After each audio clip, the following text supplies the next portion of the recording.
بالله من الشيطان الرجيم بسم الله الرحمن الرحيم su ne ahlul baiti.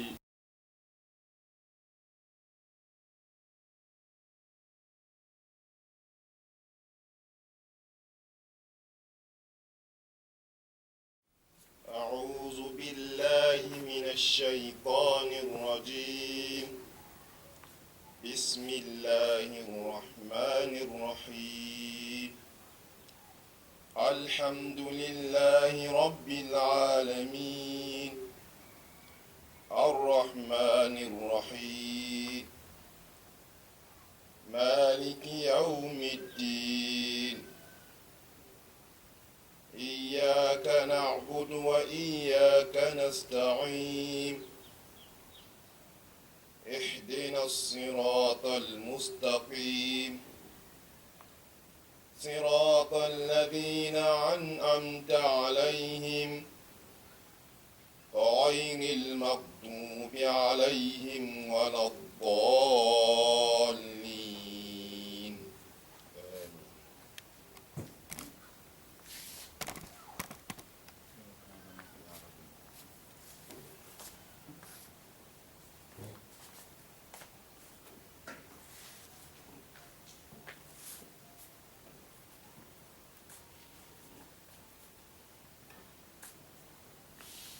أعوذ بالله من الشيطان الرحمن الرحيم اللهم صل على سيدنا محمد الفاتح لما أغلق والقاتم لما سبق ناصر الحق بالحق والهادي إلى صراطك المستقيم وعلى آله حق قدره ومقداره العظيم وبعد السلام عليكم ورحمة الله تعالى وبركاته.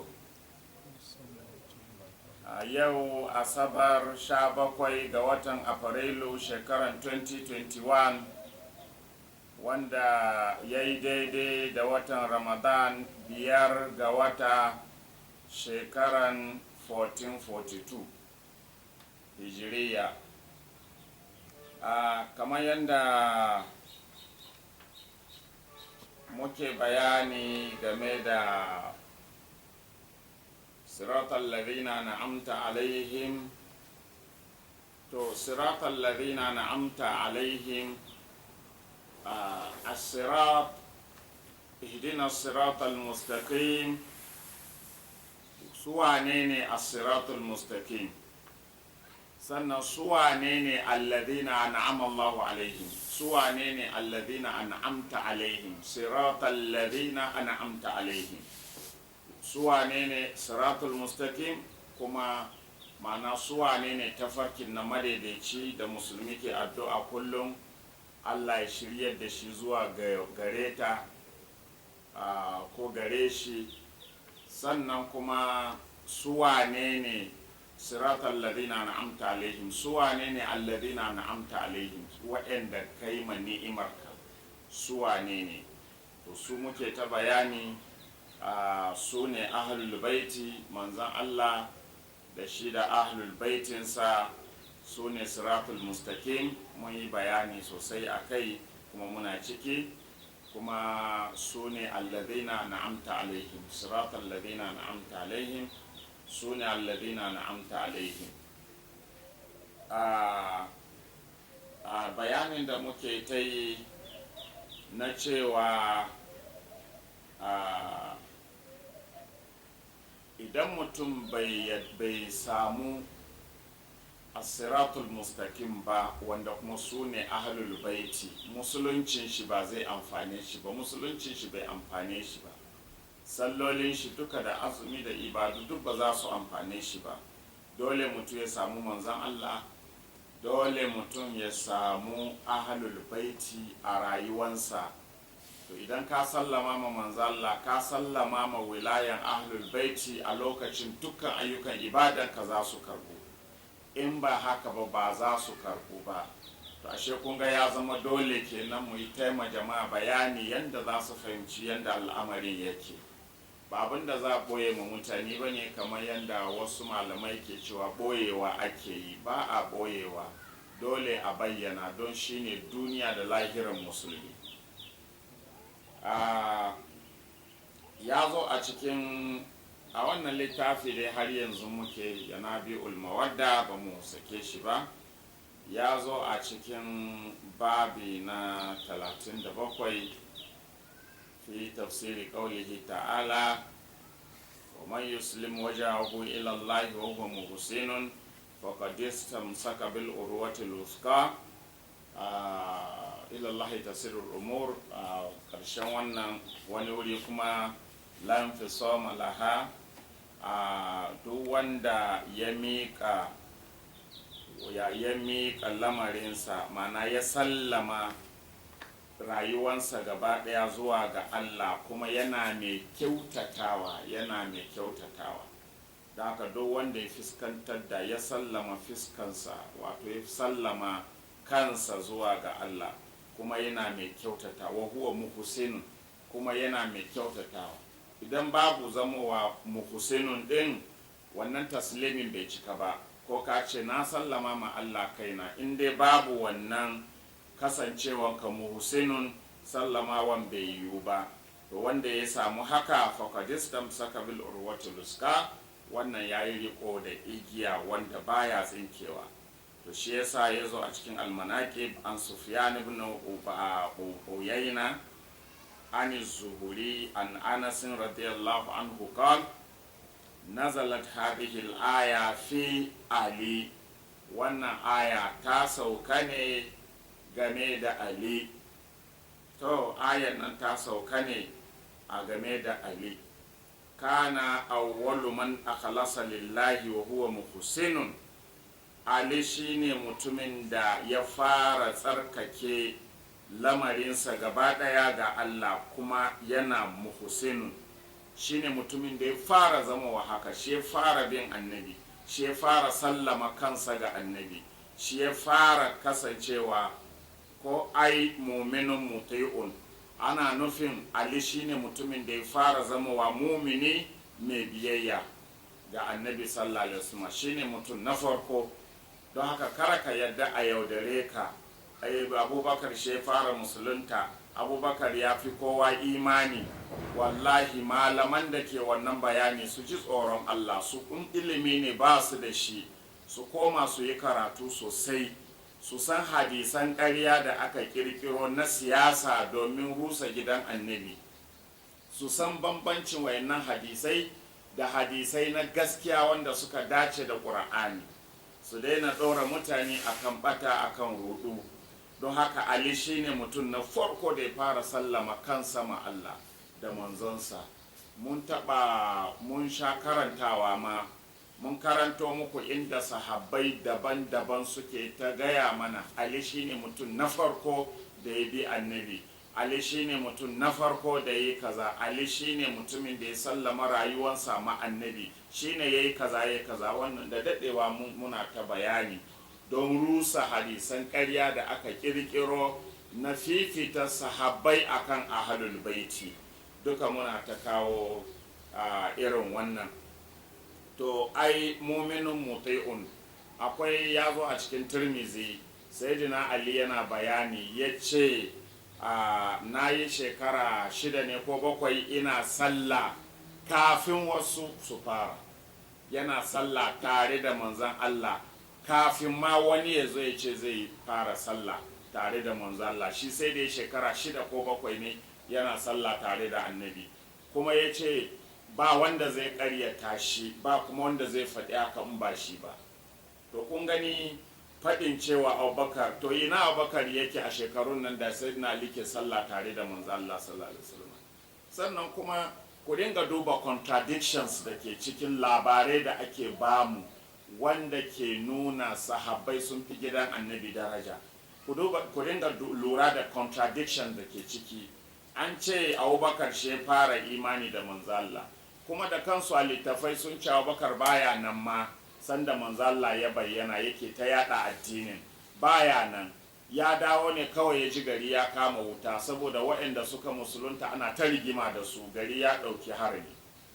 ya je samun manzo Allah ya ce Muhammadu abinda na zo na tarar din nan nake ji ake magana gaskiya ne game da kai, an ce ka ce wani Allah ɗaya ne, sannan gumakan nan mu daina bauta musu, mu yi kaza mu yi kaza. Manzo Allah ya ce kwarai abinda ka je a bakin mutane din nan gaskiya ne, kuma kai kanka ina kiranka ka rabu da gumaka, ka daina shan giya, ka yarda da Allah ɗaya. Ya musulunta. To ashe an riga shi tunda sai da aka musulunta har abin ya zama rigima, ya zo ya tarar, ya dawo daga tafiya ya tarar. To da haka akwai contradictions da yawa, amma Ali shine mutum na farko wanda ya fara yadda da manzan Allah, wanda ya fara bin manzan Allah. Ba ka taɓa samun contradiction duk karatun da ka ɗauko, in dai ba na masu yaƙan gidan annabi ba ne. Kai ko a nasu ma mun kawo littafai da karatuttuka da yawa waɗanda su kansu sun yadda. Ku duba albidayatu wan nihaya na Ibnu Kasir, shi kanshi ya kawo Ali ne farkon musulunta, ya kawo Abubakar, ya kawo Ali, kuma na Alin ya rinjayi na Abubakar din hujjojin da ya kawo. Daka ko a su din ma suna kawo Ali shi riga kowa. To daka a labarin Ali shine farkon bin annabi, ba ka samun contradiction, ba inda za ka samu contradiction. Za ka ga annabi na Khadija, Sayyidina Ali su suke ta sallah. Duk wayannan yana cikin littafanmu na sunna, su Ibnu Kasir ne su waye duk sun kawo shi. To da haka gashi a wannan littafi ma na sunnan ana yi mana bayanin cewa shi abin nan Sayyidina Ali mu da awwalu mu'minun abin nan mutai, shine mumini na farko mai bin annabi, wanda ya bi annabi sallallahu alaihi wasallam wa alihi. Qad istamsaka bil urwatul wuska. To sai aka ce urwatul wuska kuma shine qaulu la ilaha illallah, fadin la ilaha illallah. Da haka sayyidina Ali ya riga kowa sanin kalmar la ilaha illallah tare da manzo Allah sallallahu alaihi wasallam. Kuma wallahi shi mai wanda ya karbo abin nan shi Anas ibn Malik, sahabin nan na manzo Allah sallallahu alaihi wasallam. Anas ibn Malik ya ce wallahi na rantse da Allah, ya ce ma qutila Ali ibn Abi Talib illa alaiha, ba a kashe Ali ba sai akan wannan magana, sai akan kalmar shahada, saboda kalmar shahada aka kashe shi. Ko ma qatala Ali ibn Abi Talib illa alaiha, Ali bai yaki ba, bai yaki kowa ba sai akan kalmar shahada. Duk wanda kaga Ali ya yaka ya rabu da kalmar shahada ne, ma'ana ya rabu da kalmar shahada kuma yana yakan kalmar shahada, to dole Ali ya yake shi. Kuma annabi ya bada labari dama sahabbai da yawa za su zama haka, su yaki Ali kuma Ali zai yake su, kuma ya ce kungiyar su kungiyar yan ta'adda ne, fi'atun bagiya, azzalumar kungiya ce. Haka annabi ya kira kungiyar, ba wanda ya isa ya gyara kungiyar nan. Waya annabi ya ce ya kalli Hassan wata rana, sai ya ce Allah zai raba gaddama da wannan tsakanin wayansu manya guda biyu, duka Allah ya gafarta musu. Ƙarya kuke yi, ba wannan hadisi, kirkiro hadisin aka yi. Annabi bai baki biyu, bai yiwuwa annabi ya ce wata kungiya za ta taso ta yaki Ali kuma azzaluma ce, sannan kuma ya zai ce manya ne, bai yiwuwa. Kawai sau suke su mayar mana da annabin wani wanda bai san abin da yake yi ba, don mutane su rabu da shi. Za mu karyata ku kuma muna tare da annabi, ba ku iya raba mu da annabi sallallahu alaihi wa sallam. To an Husayn ibn Makharik, an Musa ibn Ja'far, an abihi, an abaihi, an amirul mu'minin alaihi salam qal al-urwatul uska. Abinda ake nufi da al-urwatul uska ko istamsaka bil urwatul uska, abinda ake nufi da wannan igiya wanda baya tsinkewa shine al-mawaddatu li ali Muhammadin sallallahu alaihi wasallam, shine soyayya ga ali Muhammadin, mana ahlul baiti. Aidan an Harun ibn Sa'id an Zaid ibn Ali ibn al-Husaini alaihim salam nahawahu, shi ma ya roito irin wannan.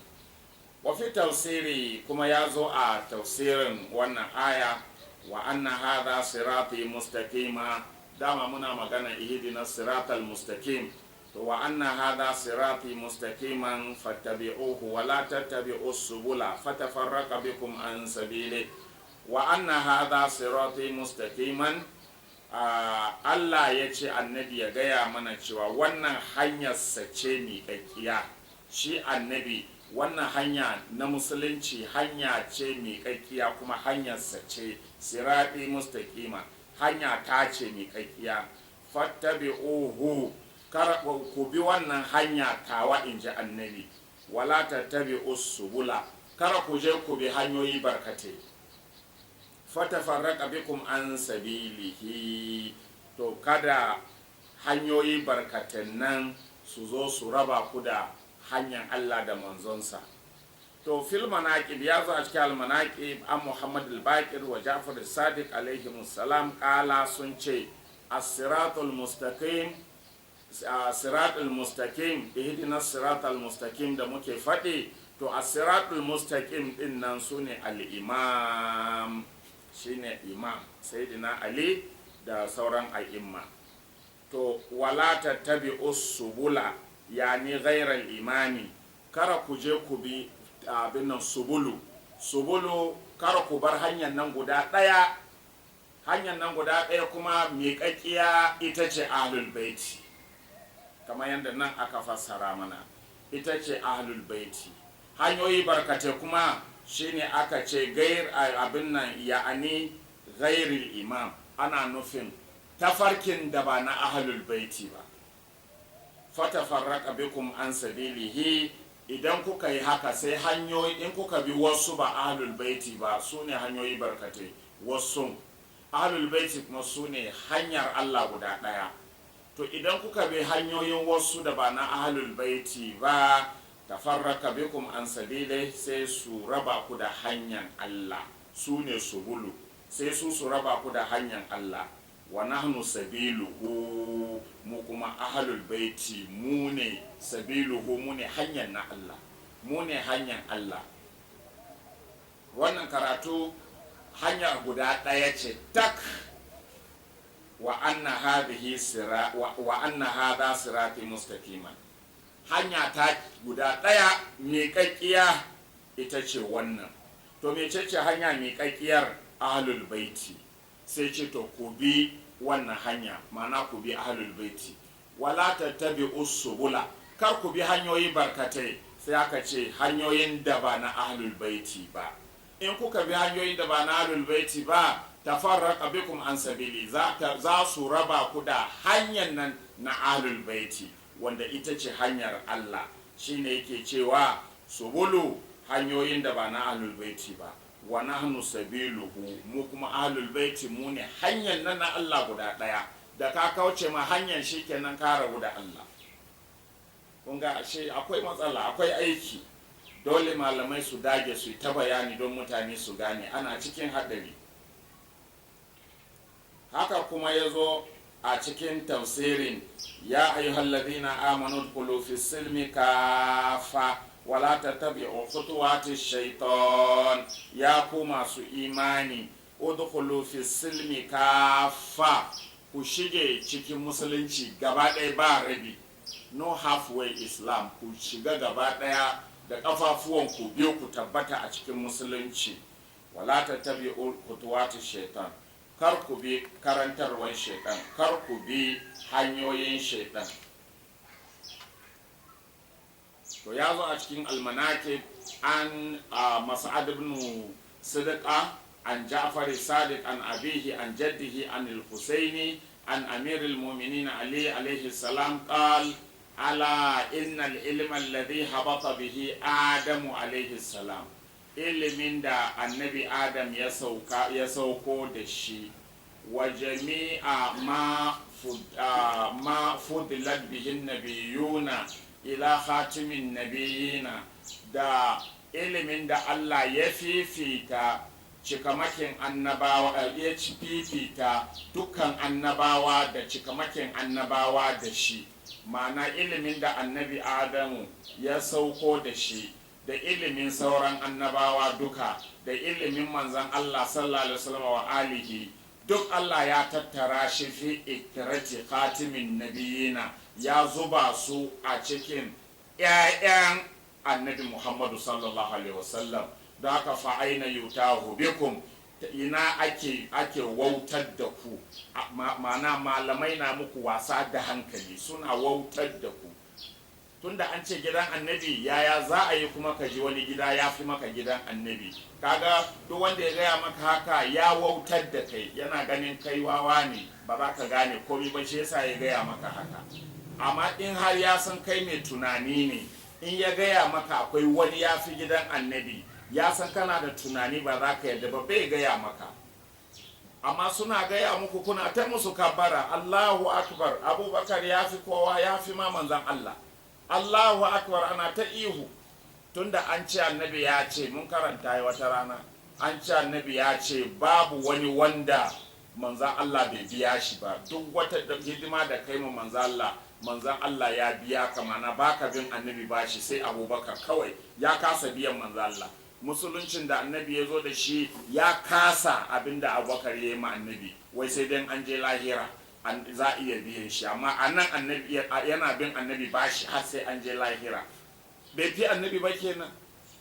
Annabi ya zo mishi da musulunci, ya raba shi da gumaka, ya raba shi da giya da zina da caca da duk wani iskancin duniya, annabi ya raba shi da shi, amma har yanzu yana bin annabi bashi, sai an je lahira za a iya biyan shi.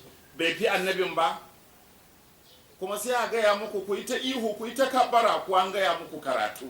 To shine ake cewa fa aina yutahu bikum, wai ta ina ake wautar da ku, don me kuke yadda ake wawantar da ku? Wa aina tazhabun, ina za ku ne da ba ku san inda kuka fito ba?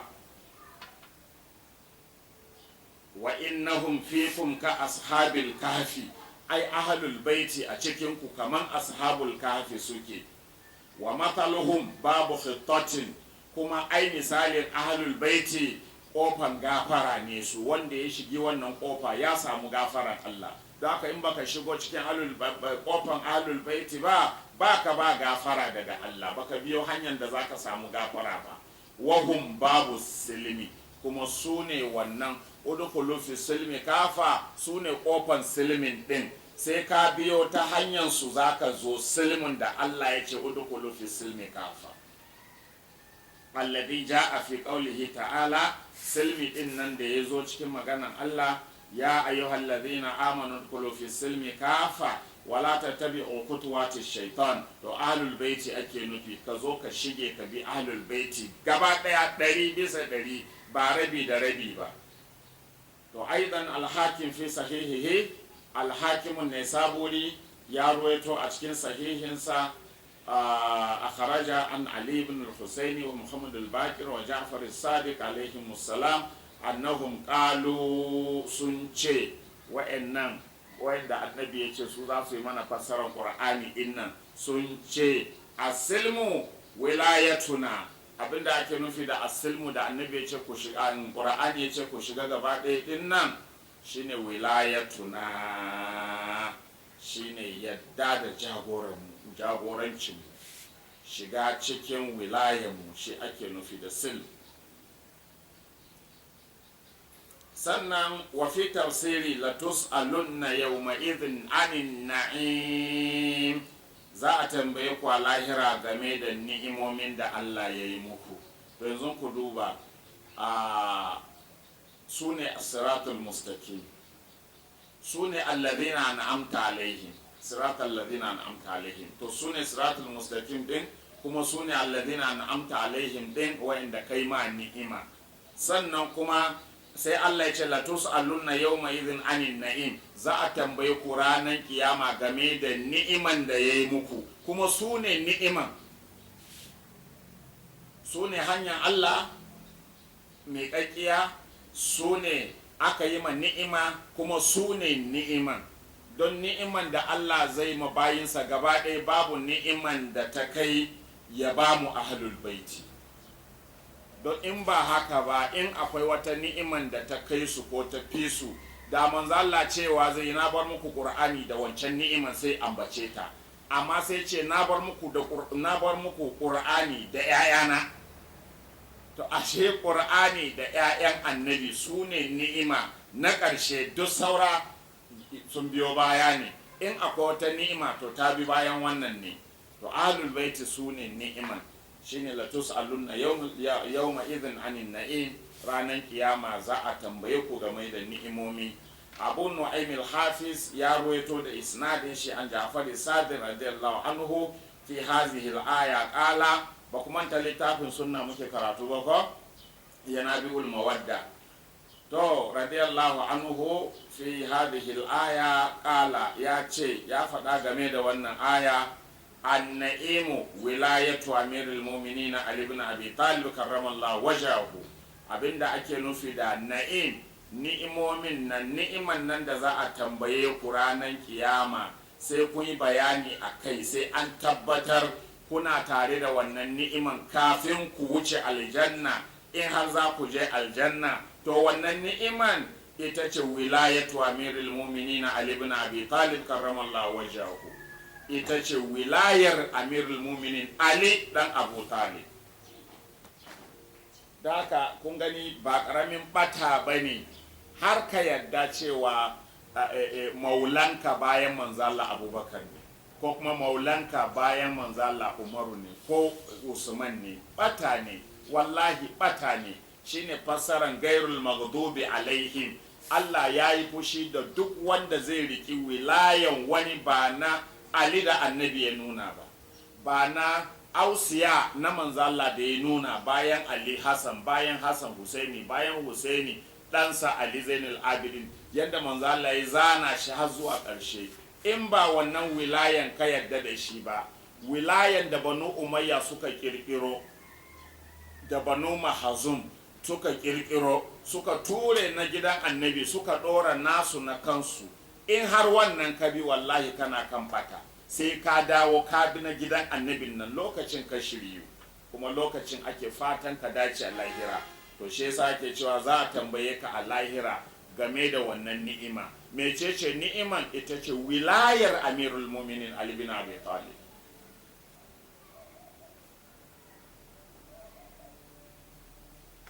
Inda za ka tabbatar da al'umma an batar da ita, za ka ga a littafai sai a ce wai, sai a kawo hukunci, sai a ce Abubakar ya ce, shi kuma Umaru ga abin da ya ce, nashi daban ne, Usman kuma ya ce kaza, wani ya ce kaza, kwace Abubakar da Usman da Abubakar da Umaru da Usman sun ce kaza, amma Ali shi kaza ya ce, Abu Zari ya ce kaza. To in ban da batan basira, ai Ali ne kadai a cikin waɗanda aka ambatan nan duka gaba ɗaya wanda annabi ya ce mu biya bayan shi, duk saura ba a ce a bi su ba. To wanda irin batan basira ne wannan, har za a ce Abubakar ya ce, Ali kuma ya ce. In har Ali zai ce, ai ba wanda ya ce wani abu kuma, Ali shi kadai zai yi magana don shi annabi ya ce abi. To yanzu an ce Abubakar ya ce, Ali kuma shi ga abin da ya ce. To yanzu ana nufin sai a bar na Ali abi na Abubakar?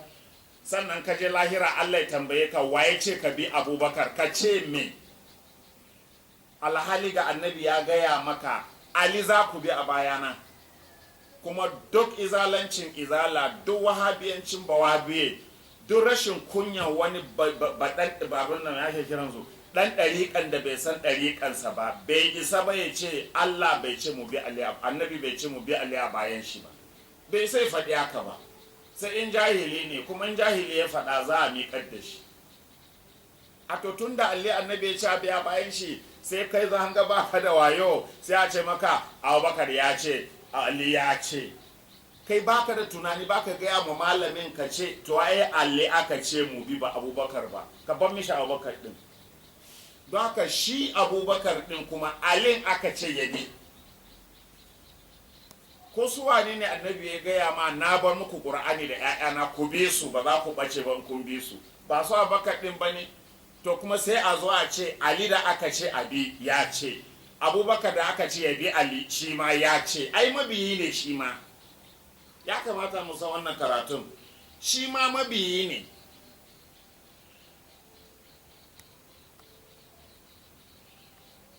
To an-na'im, ni'imar ita ce wilayar amirul mu'minin Ali ibn Abi Talib. To haka kuma al-Hakim ibn Ahmad al-Baihaqi ya ce haddasana Muhammad ibn Yahya as-Sufi. To shi wannan Muhammad ibn Yahya sufi ne. To ina sufaye? Sufi ne wannan. Kala ya ce haddasana Abu Zakwan Al-Qasim ibn Ismail qala haddasani Ibrahim ibn al-Abbas as-Suli al-Katibu bil Ahwaz a sanata 27 wa 200 a shekara na 227 yace kunna yawman baina yadai Ali ibn Musa ar-Ridha yace wata rana muna gaban Ali dan Musa ar-Ridha. Ku duba zalunci inda ya kai zalunci, inda za ku san zalunci ya kai zalunci, sai ka ɗauki littafi irin Buhari da aka ce shine babban littafi bayan ƙur'ani, amma sai ka karance Buhari gaba ɗaya, sai ka ji 'ya'yan wasu ake karɓo hadisai a hannunsu ba 'ya'yan manzo Allah ba, sai wuri jifa-jifa. Yanzu hankalinku ya kwanta da wannan? Ba a karɓan saƙon annabi a hannun 'ya'yansa sai a hannun 'ya'yan wasu, kuma 'ya'yan nan nashi ko kun san sun fi 'ya'yan wasu nan ilimi, sun fi su imani, sun fi su sanin Allah, sun fi su sanin annabi, sun fi su sanin abin da annabi ya zo da shi, sun fi su bin abin da annabi ya zo da shi. Amma he ka je haddasana Abu Hurairah wane ne qala Rasulullah sallallahu alaihi wasallama. An cika littafanmu da wannan jifa za ka ji an kawo sunan 'ya'yan annabi. Shi yasa da ka ji ana ambato sunan 'ya'yan annabi sai ka ji malami ya ce to wannan magana na 'yan shi'a ne, saboda mutane ba su saba ba, an sabar musu da 'ya'yan wasu ne ba da 'ya'yan annabi ba, unfortunately. To kunna yawman baina yadai Ali ibn Musa ar-Ridha radiyallahu anhuma. Yace wata rana muna gaban Aliyu Ridha kenan alaihi salam, Ali ibn Musa dan Musa al-Kazim alaihi salam. Iz qala lahu ba'd al-fuqaha, sai wasu malaman fikihu, to sai wasu malaman fikihu malaman fikihu. Su wane ne malaman fikihu a lokacin? Su Imamu Malik, su Imamu Hanbali din nan duk su ne malaman fikihu da ake nufi, domin shi Imamu Malik ma ya yi karatu gurin shi Imamu Jafaru Sadiq. Maliki ya yi karatu gurin Imamu Jafaru Sadiq. Da haka wayannan malaman fukahawu, ko me ake kiransu, wayannan malaman fukahawu din, wayannan malaman ne da yanzu ake bin su a matsayin mazhabobi. Bari ku ji yanda suka yi. Imamu Aliyu Ridha ana tare da malaman fukaha'u, don abin da ya sa na yi bayani kada wani ya ji an ce malaman fukaha'u ya ɗauka wani malamin lalari ko malamin ishimawi unguwansu ko mai koya mishi risala. A'a, tushen fukaha'u ɗin wa'annan da suka kawo mazhabobin da ake bi a yau aka bar na gidan annabi, su ake magana. To iz qala lahu ba'dul fukaha, sai wasu cikin fukaha'u, malaman fukaha'u suka ce ma Imamu Aliyu Ridha dan manzan Allah sallallahu alaihi wa sallam, yace innan na'ima fi hadhihi al-aya huwa al-ma'ul barid. An-na'im, ni'iman da Allah ke nufi a wannan aya shine ruwan sanyi. So in ka je lahira Allah zai tambaye ka ce ba na baka fridge ba, ka ce an bani. Kuma an ce su aka ce wai abi, ba hallaka mutane ba. To malaman fukaha'un to ban da ma babu kunya, yaya ga Imamu Aliyu Ridha wani malami daban zai buɗi baki har ya fasara Qur'ani a gaban shi? Saboda Allah, ba abin da muke ciki ba kenan. A ce Ibn Kasir ya ce, Ali ya ce, wai fa Ibn Kasir ba ma wani sahabi ba, na karanta Ibn Kasir ya ce, amma Ali shi ga abin da ya ce, sai aka fifita magana Ibn Kasir din akan na Imamu Ali. Ba ma sahabbai ba ma tabi'ai ba ma tabi'ina ba Ibn Kasir na tsaya shuru ina ta lissafi na tausaya ma al'umman nan. To ka duba malaman fikihu irin su Imamu Maliki su zo gaban Aliyu Rida waɗanda su annabi ya ce su yi mana fassara mu saurare su, kuma za ku je a gaba insha Allah annabi na gaya mana kar ku kuskura ku nuna musu ilimi don su ne malamanku. Amma ji wai ya zo gaban Aliyu Rida yana fassara Qur'ani, wai na'im da Allah ke nufi a Qur'ani ana nufin ruwan sanyi. To mai Mala Ahmad, ruwan sanyi da kake bude baki da shi za ka je Allah sai ka yi bayanin ruwan sanyi.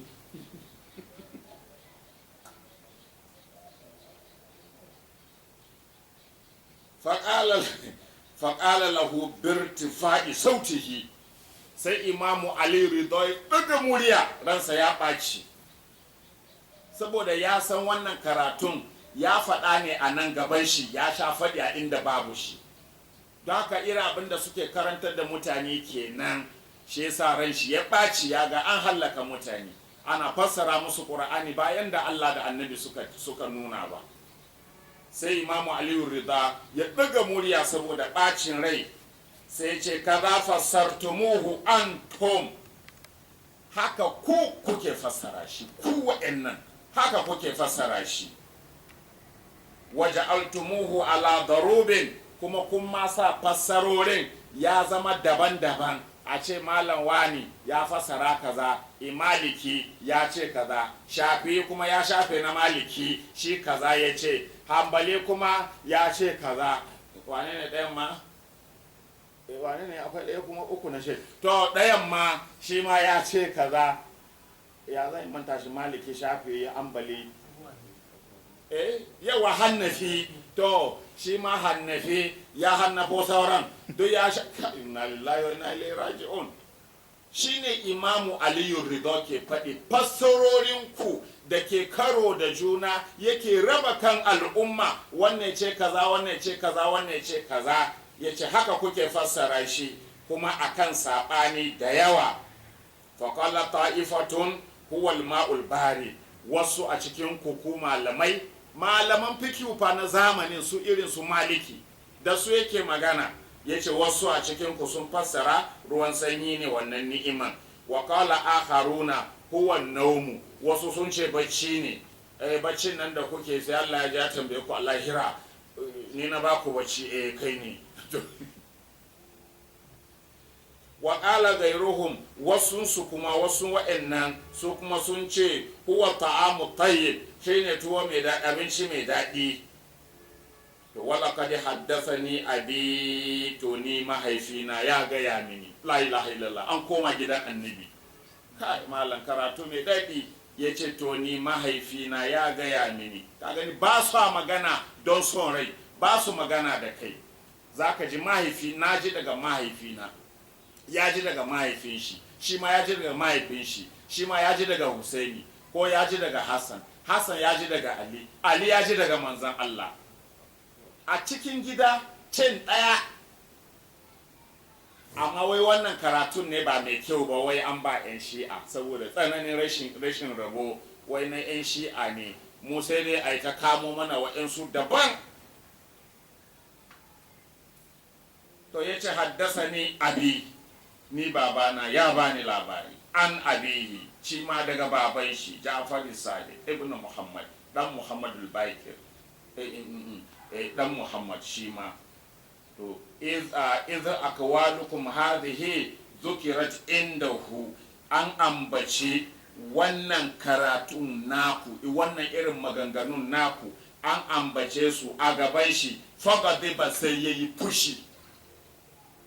Aliyu Ridha alayhi salam ya yi fushi da ya ji wannan fassara, don ya san an batar da mutane. Fassaran da ake ta yi kenan, Allah ne ya kama su suka fassara a gaban shi haka. Ya ce to wannan karatun naku haka aka kuke kawo shi, ko kuka kawo shi a gaban Imamu Ja'faru Sadiq, shi ma ya yi fushi da ya ji wannan karatu. Amma gashi ana ta karantar da mutane fassarar Qur'ani ba daidai ba, malamai sun ce haka yake, kuma kada wanda ya yi magana. amma gidan annabi in sun ji irin wannan fasara fada suke ransu ya ɓaci saboda tausayin al'umma. Amma da yake wayannan malaman su 'yan rakiya suke nema waɗanda za su raka su cikin hallakan da suke ciki, sai su ce yayi daidai a ban mutane akan haka. Bai yiwuwa za mu yi ta gaya ma mutane fassarorin nan ba masu kyau ba ne, ga fassara irin na Allah da annabi wanda Allah ya tsirar da shi ya bi fa ni'ima, wanda kuma ya bi malamai masu batar da mutane to mun dai fita haƙƙi. Fagade ba Imamu Jafaru Sadiq yayi fushi wa ƙala ya ce inna Allah azza wa jalla la yas'alu ibadahu amma tafaddala alaihim bihi. Allah bai taba tambayan bayinsa akan abin da ya musu falala da shi na jin daɗi. Bai taba tambayan su na baku ruwan sanyi, na baku naman kaza, na baku kifi, na baku kaza. Kawai Allah sai ya tsaya lahira ita lissafi na baku kaza, na baka AC, na baka fanka kai na ba. Allah sai tsaya yana wannan, yace Allah ba zai tsaya yana tambayan bayinsa abinda yayi musu na jin daɗi ba. Wala yamunnu bi zalika alaihim, kuma Allah ba zai taba yi ma bayinsa gori ba. Wa huwa mustakbihun min al-makhluqina, gori abin ki ne daga halittu. Allah yana kin ya ga halitta yayi ma halitta dan uwansa gori. Abin ki ne bawa yayi ma bawa gori. Kaifa yudafu ila al-khaliqi jallat azamatuhu ma la yarda lil makhluqina. Ya zai a jingina gorin nan ga mahalicci, a jingina abinda mahalicci bai yadda bayinsa su yi ba, sai kuma shi a jingina masa. Saboda rashin kyawun gori, Allah ya ce bai yadda bayinsa su yi gori ba, kuma sai a jingina ma Allah ya je tara mu a lahira ya ce mana gori, ya ba mu ruwan sanyi. Walakin nan na'im, amma abinda ake nufi da na'im a fasara na gidan annabi, fassara irin na gidan annabta, shine hubbuna ahlul baiti wa muwalatina, shine son mu ahlul baiti da kuma wilayen mu, jibinta mu ahlul baiti. Ya zama duk abin da zaka ji wani ya ce, Abubakar ya ce, Usmanu ya ce, Ibnu Kasir ya ce, Ibnu Qalil ya ce, Abu Hayyan ya ce, Ibnu Mardawai ya ce, wani ya ce, duka saurara kai ta ji. In aka gama sai ka ce to ahlul baiti kuma me suka ce, su 'ya'yan annabin me suka ce. A gaya maka me 'ya'yan annabi suka ce, a gama gaya maka ibnu sun ce, to ibnu Muhammadu me ya ce. Da aka malami ya zai Najeriya an abu wani abunu wani saurare shi, da ya gama ya kace to mun ji na so abu wani da ibnu wani, gidan annabi kuma me suka ce su. Bai yiwa mu share gidan manzon Allah. To da haka soyayyen mu ahlul baiti da kuma wilayan ahlul baiti, mana mai da lamari zuwa ga abin nan hukuncin ahlul baiti, mana duk abin da ka ji ka tambaya yaya ahlul baiti suka faɗa akan wannan abin, ka rike nasu ka zubar da na saura. Don Allah bai tambayan ka a lahira me yasa baka bi Abubakar ba, dama bai ce ka bi shi ba. Me yasa baka bi Umar ba ce ka bi shi ba dama. Amma in baka bi ahlul baiti ba, Allah zai tambaye ka kuma baka da bayani, don ya gaya maka tun a duniya ka bi su, kuma annabi a ranar da ya bar duniya ya gaya mana mu rike su. Bai ce a rike kowa ba, su ya ce a rike. Yas'alullahu anhu ba'da tauhidi lillahi, Allah zai tambaya game da soyayyen ahlul baiti da kuma wilaya, mana yarda da hukuncin ahlul baiti bayan tauhidi ga Allah. Abinda Allah zai fara tambaya shine tauhidi. Tabbata ba kai shirka da Allah ba, ka tsare tauhidi, ka kaɗe ta Allah. Wa nubuwwatin rasuli sallallahu alaihi wasallam, sannan bayan tauhidi Allah zai tambaye ka game da annabtan manzon Allah. Yaya dangantakan ka yake da annabtan manzon Allah, ka bi ko baka bi ba, ka yadda ko baka yadda ba.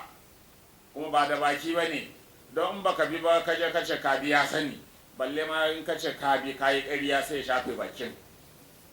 al-yawma nakhtimu ala afwahihim wa tukallimuna aydihim wa tashhadu arjuluhum bima kanu yaksibun.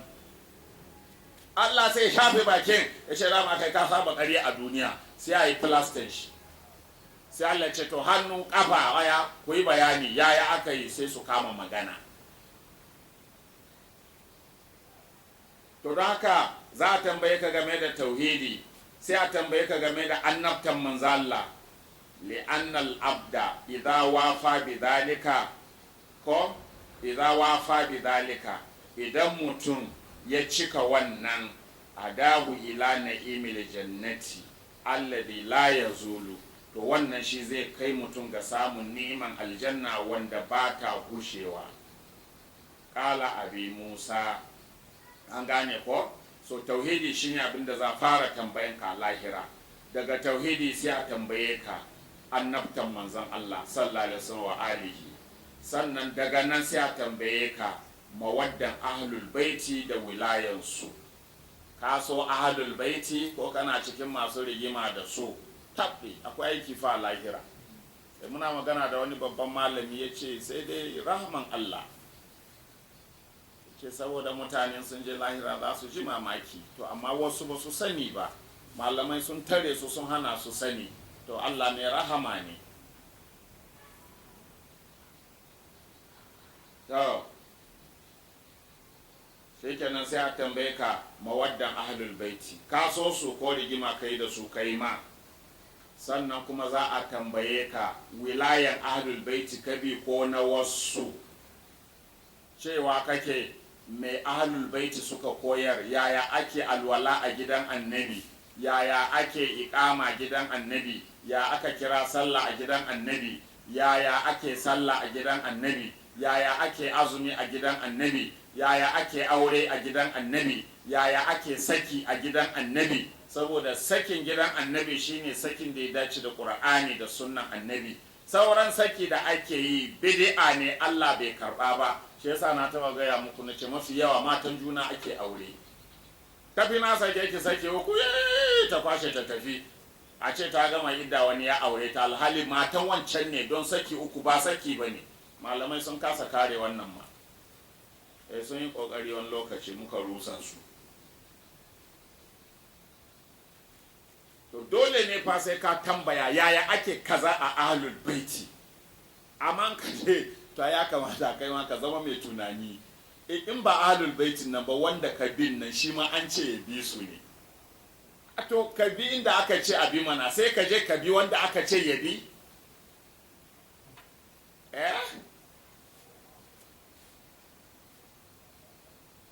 Shi ma an ce ya bi ne. Ka je shi kuma ka bar wanda aka ce da kai da shi ku bi, ka je ka bi shi, shi ka riƙe shi, ta an je lahira yake nan kai ka san bayani. Ƙala abi Musa, sai abu Musa ya ce laqad haddathani abi Ja'far an la ilaha illa, karatun na akwai daɗi. Abu Ja'far, abu Musa ya ce haƙiƙa babana ya bani labari, cikin gidan annabi ake bayani. Babana, to haka ake so kai ma ka zama mai gidan annabi suka ce. Ya ce babana ya bani labari, babana Ja'faru, imamu Ja'faru Sadiq kenan. Ya ce an abihi, shi ma daga baban shi Muhammad ibn Ali, sannan shi ma daga baban shi Ali ibn Hussein, shi ma daga baban shi Al-Hussein ibn Ali, shi ma daga baban shi Ali ibn Abi Talib. Kala, shi kuma Ali ibn Abi Talib din kala ya ce kala Rasulullahi. Malam ka ji karatu mai tsafta. Daga jikokin annabi zuwa ga annabi sallallahu alaihi wasallam wa alihi. Annabi sallallahu alaihi wasallam ya ce ya Ali, ya kai Ali, inna awwala ma yus'alu anhu al-abdu ba'da mautihi shahadatu an la ilaha illallah. To kaji karatu daga ahlul baiti. Farkon abin da za a tambayi bawa a ranar kiya a bayan mutuwansa shine shaidan kadaita Allah, ma'ana kalmar shahada, shahadatu Allah ilaha illallah wahdahu, ko shahadatu Allah ilaha illallah wa anna muhammadan rasulullah, sai kuma tambaya akan Muhammadu manzon Allah ne, ka yarda da haka, ka yarda da la ilaha illallah, ka yarda da Muhammadu manzon Allah ne. Wa annaka waliyul mu'minina, annabi ke magana fa yanzu ko abu na farko da za ta bi bawa bayan mutuwansa shine kalmar shahada la ilaha illallah, sai Muhammadun rasulullah, sai kuma a tambaye shi aliyun waliyul mu'minina, ka yarda Ali shine jagoran mumunai, mana shine ke cewa ga yanda za a yi mumune su bi, ko kuma kai ma kana cikin waɗanda ba su bin umarnin gidan annabi sai na gidan su Abu Kuhafa da gidan su Al-Khattab. Musulmi ma da ya rinka tunani mana, yanzu an ce gidan Rasulullah, ga gidan Abu Kuhafa gidan Abubakar kenan, ga gidan Al-Khattab gidan Umaru kenan, ga gidan Al-Affan gidan Usman kenan, sai aka ce gidan Al-Affan da gidan Kantab ne ko Khattab, ko wani game ne Kantab ko table tennis ko, to ba Kantab din bane Khattab, ko ga gidan Al-Khattab, sannan ga gidan Abu Kuhafa, sai aka ce wayannan sun fi gidan Muhammadu Rasulullah, kuma wai sai kai ka yadda ka amince. Sannan kuma ka zo karatun ƙur'ani sai ka ce Muhammadun Rasulullah, Muhammadu manzon Allah ne. Sai ka karanta ƙur'ani, ma kana Muhammadun aba ahadin min rijalikum walakin Rasulallah. Muhammadun nan da shine manzon Allah. Wa ma Muhammadun illa rasul. Muhammadun nan da shine manzon Allah. Duk kana ta karanta wannan, baka taba ganin Abubakar Rasulullah, baka taba gani ba. Umaru Rasulullah, baka gani ba. Afan wa menene ma Usman Rasulullah, baka ga wannan ba duka. Amma wai kai ka yadda Muhammadun nan ya koma baya, gidan su buba ne su gidan Abubakar da wannan da sauransu, da sauran malamai gidajensu sun fi gidan Muhammadu Rasulullah da kake karantawa. Haba, ka binciki tunaninka mana, ka binciki hankalinka mana.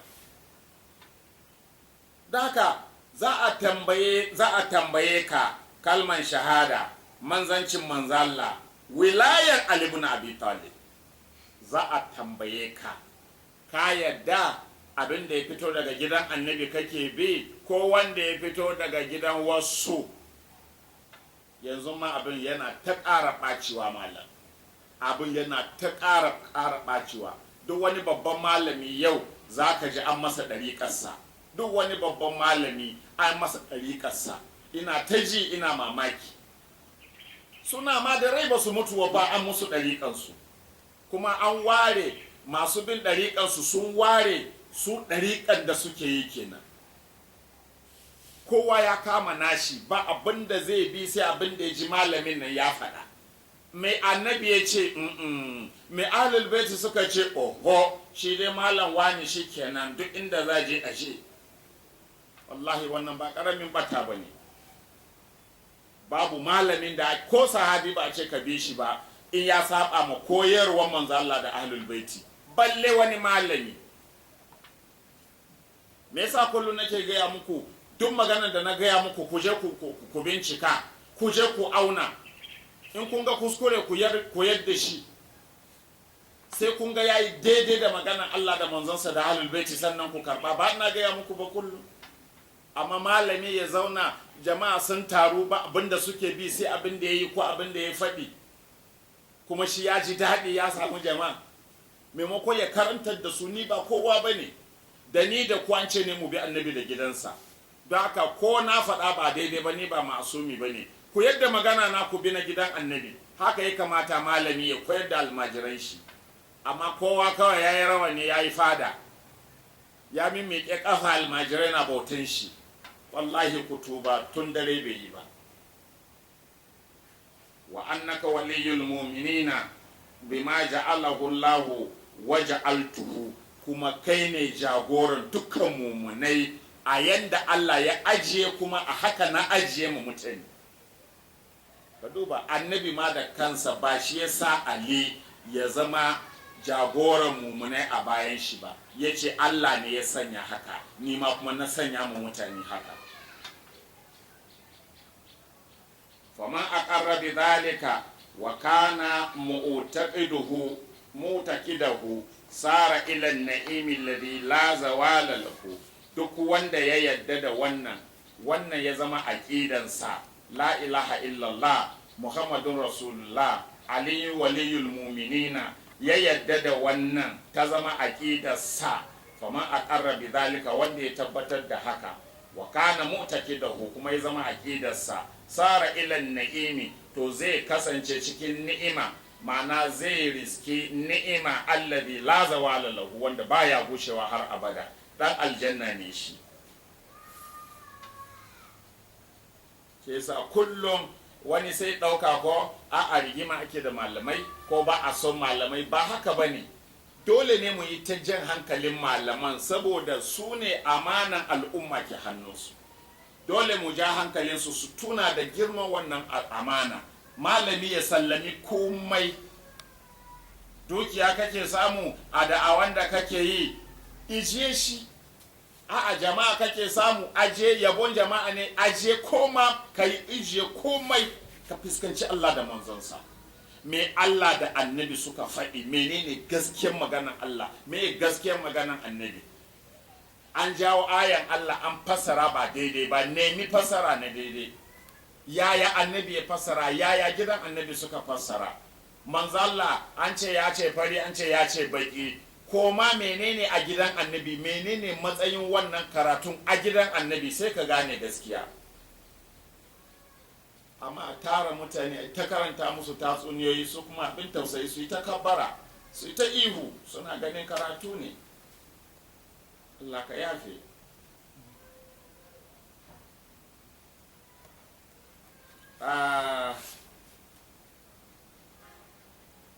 Wa tafsir kuma haka ya zo a tafsirin wannan aya, waqifuhum innahum mas'ulun. Allah zai ce a lahira a tsayar da kowa za a tsaye da shi, ba ka motsi sai an tambaye ku, kowa za a dakatar da shi. Za Allah ya ce innahum mas'ulun, za a tambaye su, wallahi abin tambaya ne su. To Ad-Dailami ya ruwaito a cikin littafinsa Al-Firdaus, ku ji dai duk waɗanda suke ruwaito karatuttukan nan su ne fa malaman littafan duka na Ahlus Sunnah. To wannan karatu ina malamai suka ɓoye shi da ba su gaya mu mutane. Kuma duk malaman nan wani ya ruwaito daga wani, ya ruwaito daga Imam Bakir, wannan ya ruwaito Abu Nu'aymi, ya ruwaito Dailami, ya ruwaito daga Jafaru Sadiq. Dukka fa malaman sunnan nan ne masu ruwaito hadisan nan daga gidan annabi. To me yasa ba a gaya wa mutane irin wannan karatun? Yau mu muna faɗi ya zama sabo. Ngai magana ce to ai mu sunna ne, to ai iyayen sunna ke maganan nan.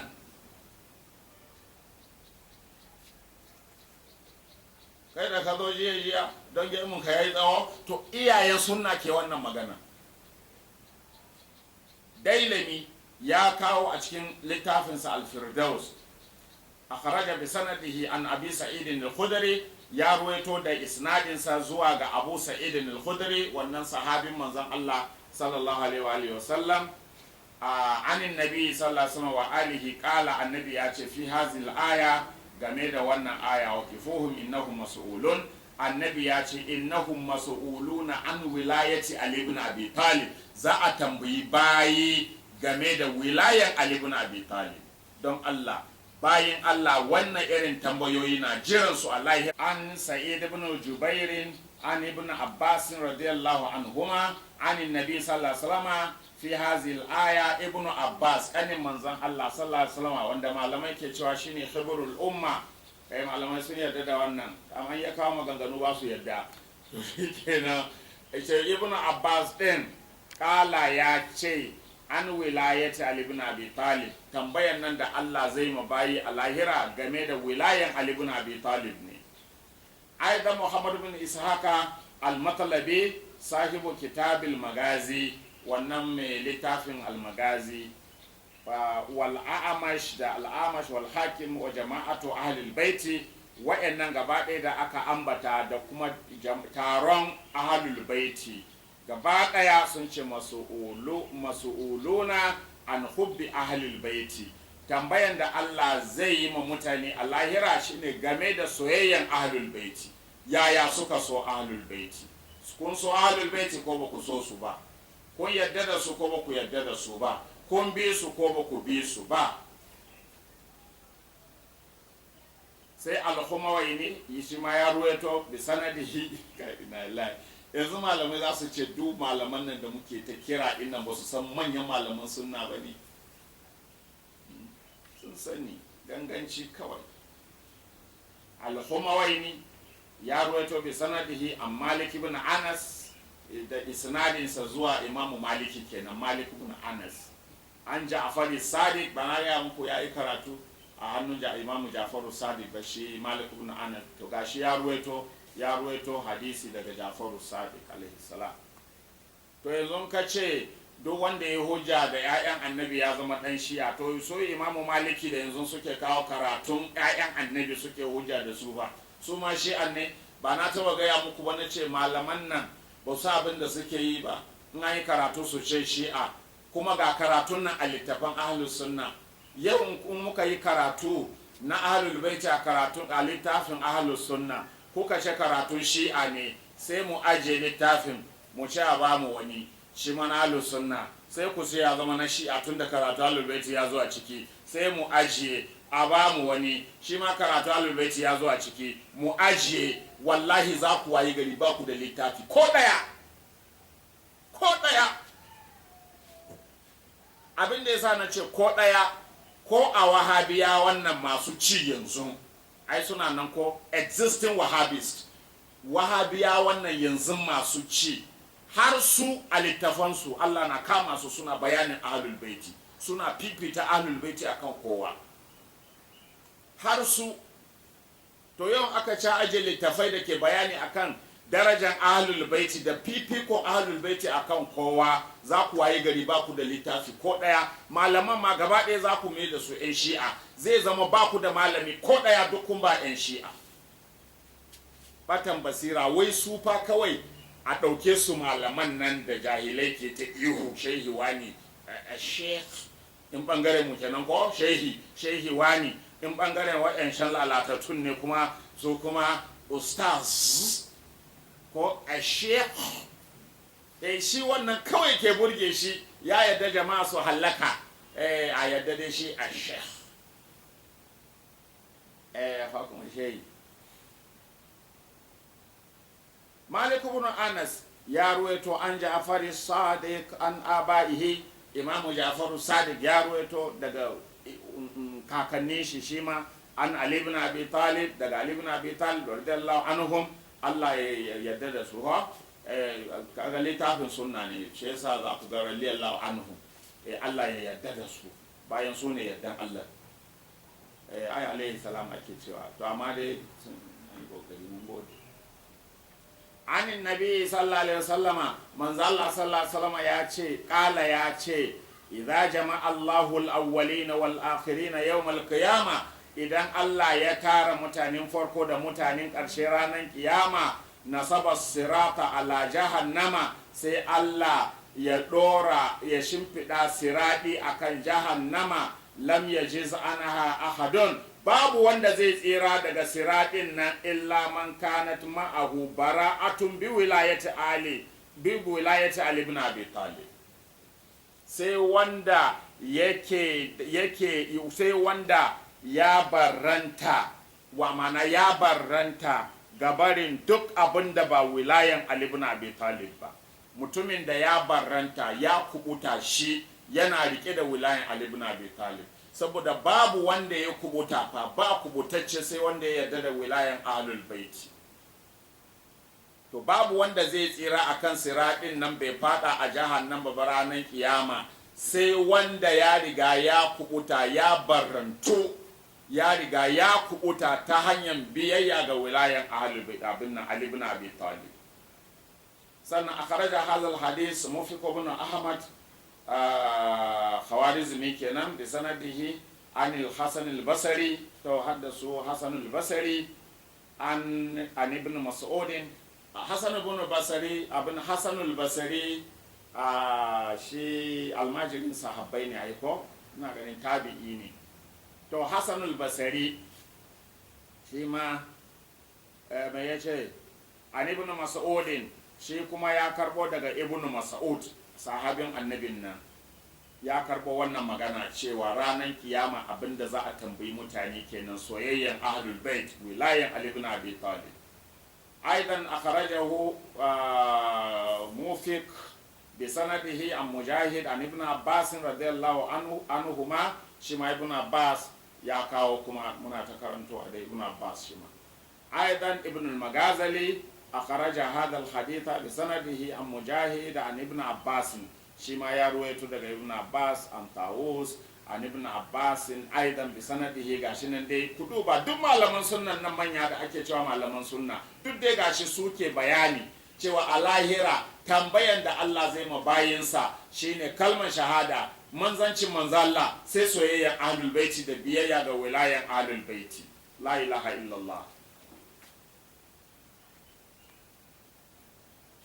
Al-Humawaini shi ma ya ruwaito bi sanadihi an Dawud ibn Sulaiman qala ya ce haddathani Ali Rida an abihi an abaihi an Ali ibn Abi Talib radiyallahu anhum an annabi sallallahu alaihi wasallam qala man zalla sallallahu alaihi ya ce idza kana yawmul qiyamati lam tazal qadama abdin hatta yus'ala an arba'in in an zo ranan kiyama dugan bawa ba zai gushe ba sai Allah ya yi masa tambaya sai an masa tambaya akan abubuwa guda hudu an umurihi fi ma'afnahu za a tambaye shi game da rayuwansa a cikin me ya tafiyar da ita kai shekara kaza a duniya to shekarun nan a me ka tafiyar da su wa an shababihi fi ma'ablahu ƙuruciyarsa a cikin me ya ƙarar da ƙuruciyarsa wa an malihi min aina tasabahu wa fi madha anfaqahu kuma za tambaye shi dukiyansa a ina ya samu kuma akan me ya kashe wa an hubbina ahlul baiti kuma za tambaye shi game da soyayyar mu ahlul baiti da ka abu hudu da za tambaye mutum kenan rayuwanka ƙuruciyanka dukiyanka soyayyar ahlul baiti to ka gani akwai hadisai da yawa da nake gani sai a kawo abu hudun an ce za a tambayi mutum game da abu hudu ranar lahira abin nan ransa kaza kaza shukuruciyansa lafiyansa ba kawo ahlul baiti dukiyansa lafiyansa to na ahlul baitin sai a jefa lafiya a shiki a shafe ahlul baiti wannan kiyayya da girma take.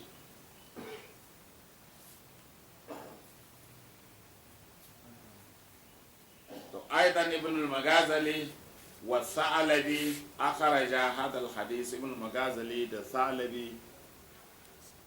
da Thalabi ya ruwaito sun ruwaito wannan hadisi suma bi sanadaihima an Mujahid an ibn Abbas radiyallahu anhuma.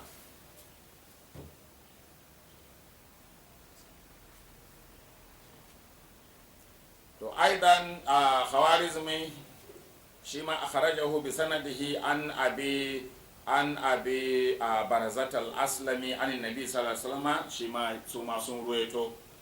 Aidan al-Hakim al-Hafiz akhraja hadha al-hadith bi sanadihi an kuduba hanyoyi da yawa da aka ruwaito wannan hadisi a littafan sunna amma wai malamai ba za su gaya wa mutane ba. an abi sa'idin al-khudri daga sahabin na abu sa'idin al-khudri radiyallahu anhu shi ma su ma haka wa fi jawahir al-akadaini akhraja abu shaykh ibn khiban fi kitabihi ath-thawab shi ma haka min tariq al-wahidi an abi hashim az-zamani al-zamani an zadani an ali karamallahu wajhahu qala ya ce fina min ali hamin ayin sin qaf. Wannan ayan sai ce la ya hafizuha min mawaddatina illa kullu muminin. Babu wanda zai kiyaye koyarwan wannan aya, domin wannan aya yana koyar da soyayyenmu ne mu ahlul baiti. To babu wanda zai kiyaye koyarwan wannan aya na soyayyarmu illa kullu muminin, sai dai mumini.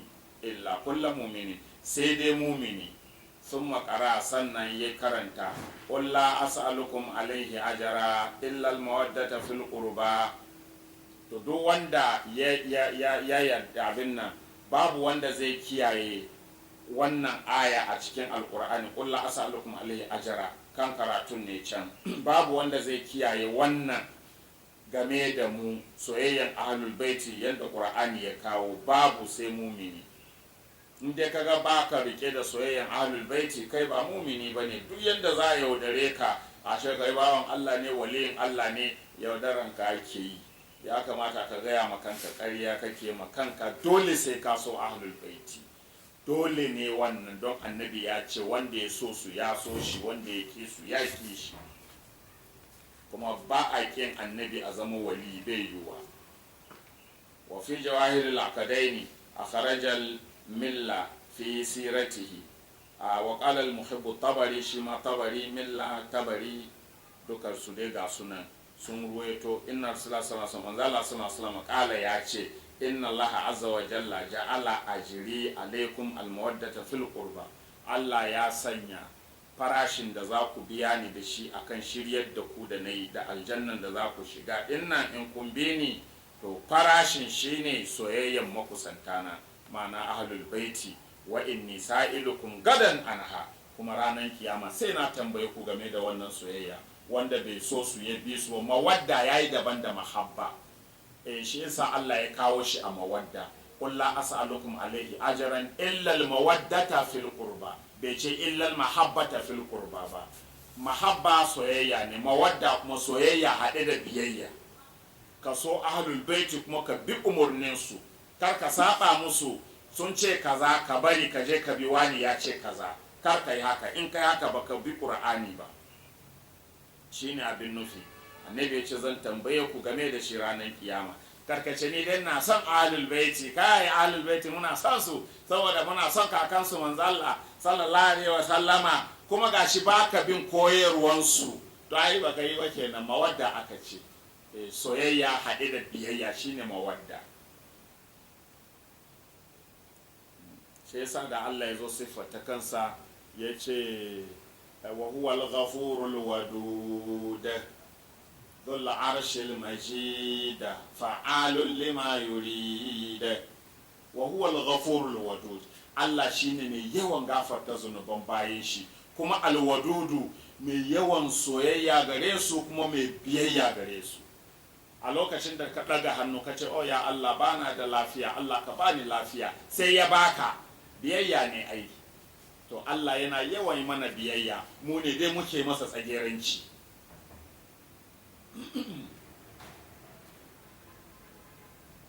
To Ahmad al-Khawarizmi, shi ma Khawarizmi dai gashi nan ko ya zo a cikin Jawahirul Akadaini, akhraja abin nan Abul Muayyid Muwaffiq ibn Ahmad al-Khawarizmi fi kitabihi al-Manaqib an Abi Huraira qala Rasulullah sallallahu alaihi wasallam walladhi nafsi bi yadihi, manzo Allah sallallahu alaihi wasallam ce na rantse da wanda numfashi na ke hannunsa, la yazulu qadamu abdin an qadami yawmil qiyama, duddugen bawa ba zai gushe ba ranar kiyama, hatta yus'ala an umrihi fi ma afnahu, sai an tambaye shi game da rayuwansa a cikin me ya tafiyar, a cikin me ya karasar da rayuwansa, ya kare rayuwansa. Wa an jasadihi fi ma ablahu, jikinsa mana karfin jikinsa a cikin me ya karar da shi. Wa an malihi mimma kasabahu wa fi ma anfaqahu, daga ina ya samu kuɗin kuma a cikin me ya kashe shi. Ka kashe dukiyanka ne don yaƙan ahlul baiti, ko ka kashe dukiyanka ne don taimaka ma ahlul baiti? Akwai wani ba zan faɗi sunan shi ba, a wata ƙasa shi kawai ya ajiye dukiya duk sanda za a yi tsageranci ma gidan annabi da 'ya'yan annabi a ci mutuncin sharifai a zagi ahlul baiti to shi nan dukiyansa ke tafiya zai taimaka da dukiyansa a ji karfin karya gidan annabi. To kai ma haka kake ko kuma naka dukiyan ka ajiye ne don ka karfafi masu kira zuwa ga gidan annabi, masu karfafa gidan annabi kake karfafawa da dukiyanka ko kuma rusa su kake da dukiyanka? duk za ka je ka yi bayani. To wa an hubbina ahlul baiti, sannan za a tambayi mutum soyayyen mu ahlul baiti, yaya ka rike su, yaya ka so su, me ka yi musu, ka yaƙe su ne ko ka ja su a jiki, ka wahal da su ne ko ka taimaka musu, don za ka je ka yi bayani. Aidan akhrajahu jama'atun minhum, jama'a da yawa na malamai su ma sun ruwaito wannan hadisi, minhum at-Tirmizi, cikin su ma hadda Tirmizi. Oh Allah ka jin Allah ka tausaya ma wannan al'umma. Malam ga karatu a fili, kuma tun da ake bayanin nan ba malaman ahlus sunna ne gaba daya masu ruwaito hadisan nan. To amma me yasa al'umma ba su san karatun nan ba har suke ganin laifin mu masu gaya musu? Kaga malamai sun ɓoye musu gaskiya, don da an saba gaya musu ba za su ga laifin mu ba. Shi yasa na dage ko zan dinga tafiya ana jifa na, zan dinga faɗi har mutane su gane, ko na mutu akan wannan. Nan gaba in malamai sun fito suna faɗi ba za ga laifinsu kuma ba, don an saba ji.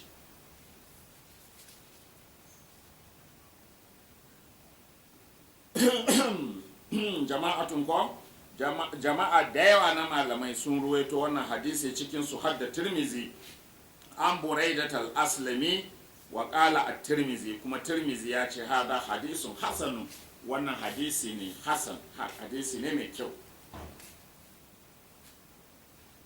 Wa fil manaqib bis sanadi an Abi Hamza, ya zo a cikin al-manaqib isnadin sa daga Abi Hamza as-Sumali an Muhammad al-Bakir alaihi salam qala sallallahu alaihi wasallama, manzo Allah sallallahu alaihi wa sallama ya ce la yazalu qadamu abdin yawmal qiyama waqifan, gududdugen bawa ba zai gushe ba yana tsaye ranar kiyama, hatta yusala an arba'in, har sai an tambaye shi game da hudu. Umuruka fima afnaitahu, rayuwanka a cikin me ka karasar da shi, wa jasadika fima ablaitahu, jikinka a cikin me ka tafiyar da shi, wa maluka min aina iktasabtahu wa aina wada'tahu, kuma dukiyanka ma ya ka same ta, ina ka kashe ta. Wa an hubbina ahlul baiti, kun gani ana ta maimaita wannan karatu, kuma malaman sunna daban ke ruwaito shi. Sannan ai magana ahlul baiti ku ce an zama shi a ku sunna ne. To sunnan wa, tun daga iyayen sunnan sun ruwaito hadisi a so ahlul baiti, in ba ku bi ahlul baiti ba ranar kiyama za a tambaye ku. Manyan malaman sunnan suke wannan karatun, gashi sun ka kawo, kai kuma ka ce kai ahlus sunna ne, baka da ahlul baiti, ya kamata ka yi bayanin wani ahlus sunna ne kai, sunnan shaitan. Domin ahlus sunna da malaman ahlus sunna ga bayanan da suke ta yi. Soyayyar ahlul baiti wajibi ne, in baka so su ka bi su ba, ka je ka bi wasu ranar kiyama baka da mafita. Gashi dai malaman sunna ke kawa, ka ce kai ba ruwanka da wannan karatu don kai ahlus sunna ne, ashe ka san sunnan biyu ne, naka na shaidan ne.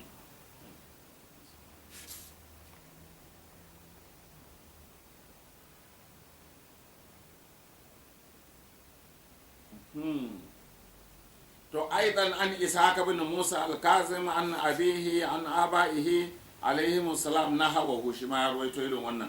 Wa fil manaqib an Sumama ibn Abdullahi ibn Anas ibn Malik, to Abdullahi dan Anas dan Maliki, Anas ibn Maliki sahabin annabin nan, an abihi an jaddihi an nabi sallallahu alaihi wasallam, manzo Allah sallallahu alaihi wasallam kala ya ce, idan kana yawmul qiyamati wa nusibat siratu ala jahannama, in kiyama ta zo aka shimfida kiyaman sirati akan jahannama, lam yajiz alaihi illa man ma'ahu jawazun fihi wilayatu ali ibn abi talib, ba wanda zai tsira daga siradi da za a ƙetare jahannama ranar kiyama sai fa wanda ke tare da wilayan Ali ibn Abi Talib.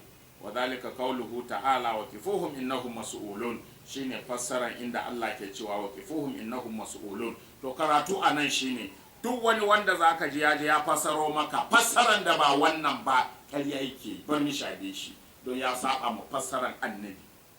Don gashi qala rasulullahi ake ta cewa, amma wai ka yadda annabi ya ce amma wani malami ya ce ka ce to annabi dai ka huta na bi malam wani, za a je lahira.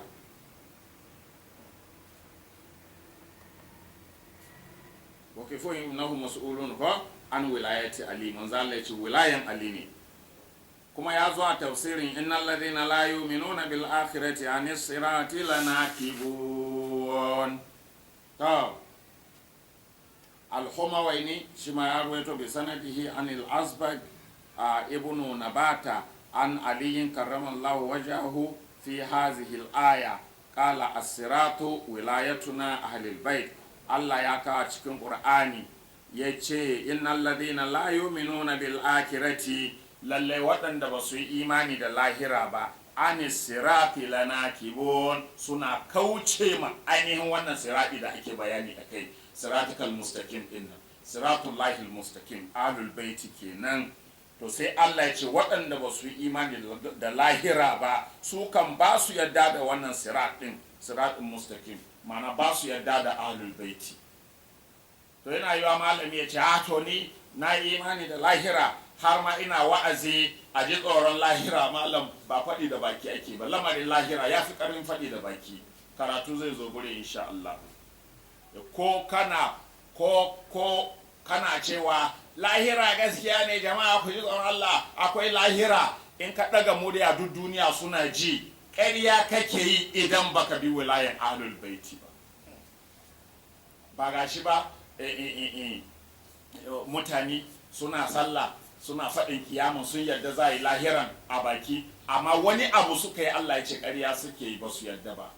ara'aita alladhi yukadhibu bid-din fadhalika alladhi yad'u al-yatim wala yahuddu ala ta'amil miskin. Allah ya ce baka ga wannan ba da ke ƙaryata sakamako, bai yarda da lahira ba. Kana so ka san ko wane ne, saboda in Allah ya shiru a gurin zaka ɗauka ana nufin kafirai ne da ba su sallah. Allah shaina fadhalika alladhi yad'u al-yatim, wannan da ke tunkuɗe maraya daga haƙƙinsa, mai cin haƙƙin maraya ɗin nan bai yadda da lahira ba, ko a masallaci ke kwana. Tashi yadda da lahira ba wai a baki ba ne ko kana sallah, a'a. Mai cin haƙƙin maraya Allah ya ce bai yadda da lahira ba. Wala ya hudu ala ta'amil miskin, mutumin da baya kwaɗaitar da a ciyar da talakawa.